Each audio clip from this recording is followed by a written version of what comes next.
এই রবিবার দিনটায় আমি একমাত্র ছুটি পাই। আর এইটা হচ্ছে আমার ব্লগ নাম্বার 8। আর আজ ছিল রবিবার। তার আগে বলো তোমরা সবাই কেমন আছো? আর এই দিনটায় কলেজের পড়াশোনার কিছুটা চ্যাপ্টার এগিয়ে রাখার চেষ্টা করি, কিন্তু অতটা তো পারি না।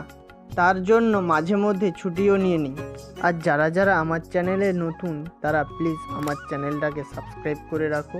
এখন আমার বন্ধুর বাড়ি থেকে যে পেজগুলো এনেছিলাম সেগুলো নিয়ে এখন বসবো করার জন্য।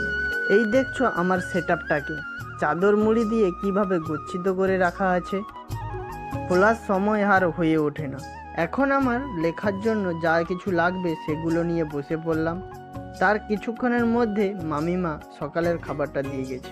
আর খাবারে হয়েছে ঘুগনি, মুড়ি আর ফ্লোরি। আর আজ যেহেতু রবিবার ছিল তাই দুপুরের খাবারে হয়েছিল মাংস। আর আমাদের রান্নাঘরে এসে দেখি মা এখানে মাংসগুলো কষছে। আর এই মালটাকে দেখো খাওয়ার জন্য আগে থেকেই বসে আছে।